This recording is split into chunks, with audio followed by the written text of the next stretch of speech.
So variable, any measure subject to change under different conditions. So it can vary, it can change. Now dependent, independent. Dependent's the effect in cause-effect, and independent is the cause in cause-effect.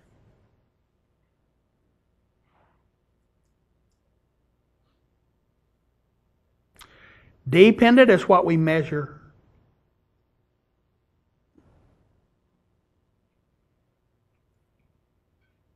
Rates of suicide then would be the dependent variable if that's what we're measuring.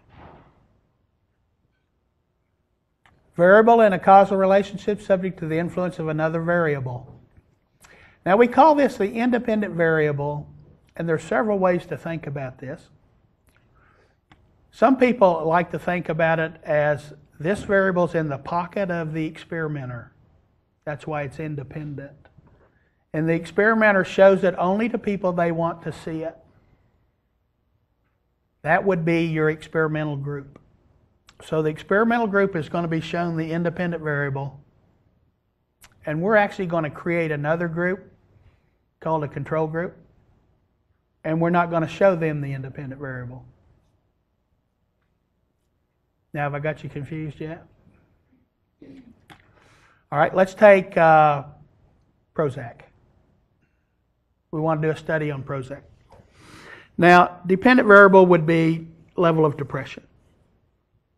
And we want to quantify that. So a good way to quantify it is something called a Beck Depression Scale. Most researchers use. You take this test.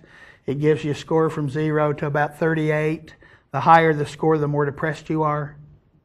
So we give everybody the Beck Depression Scale in the group. And then we're going to measure their level of depression. Now, then the independent variable is going to be Prozac. Now, what we're going to do is we're going to divide those groups randomly into two groups, and one group's going to get Prozac, and one group's going to get an inert substance that doesn't have any of the Prozac in it. Okay? That's called a control group. So your control group is created to say, here's what you would look like depression-wise if we didn't give you Paxil, or if we didn't give you Prozac. Here's what you would look like. Now we compare that to the people who got the medicine, and if these people are much less depressed, it's the medicine that worked because we only changed one thing, right? And the only thing we did different with the other group was give them medicine, and the other group we gave them something that wasn't the medicine. That makes sense to you? Now we can say cause-effect. Now we can prove. So when altered influence is the second variable, the cause in the cause-effect. Boy, we love to make cause-effect statements if we can. They're hard to get to, but if you can get there, it's a good thing to do. Okay, let's practice. Pick out the independent, dependent variable in the following pairs. This is a test question likes.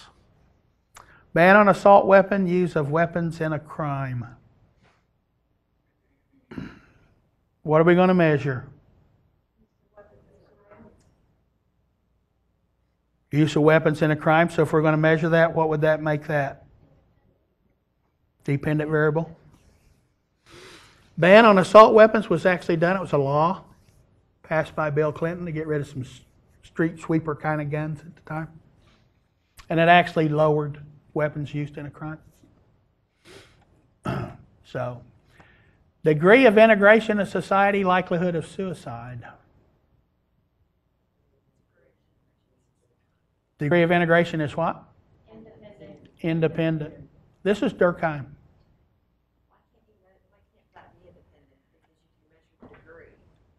Yeah. So what we're going to measure is suicide rates, and this is going to be independent the cause. So we're going to say less integrated. Okay. This one can go either way. Parents' church attendance, children's church attendance. But what we know is if parents take their kids to church on a regular basis, the kids tend to go to church when they're adults. And it affects it. Time spent preparing for a quiz, performance on a quiz. Can you see the two variables? Time spent studying performance on the quiz goes up too, then you would have a positive correlation. One goes up, the other goes up.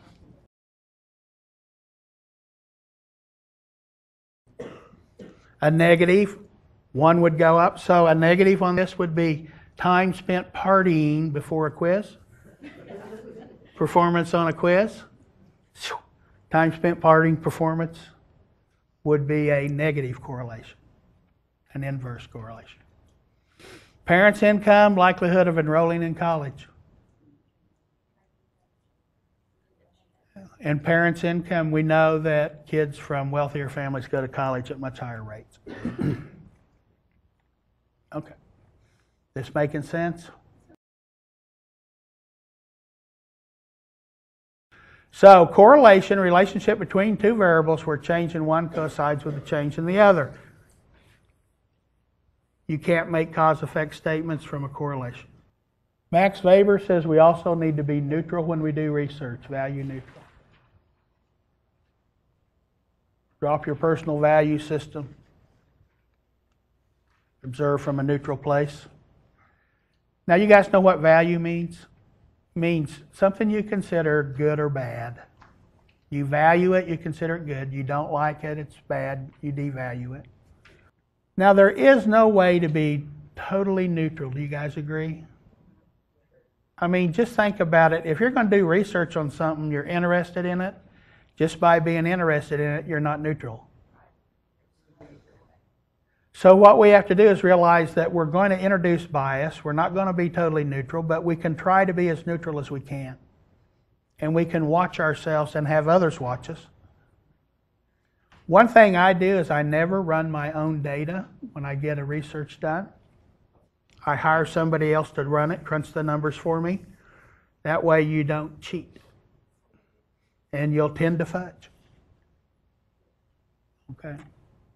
Value neutrality.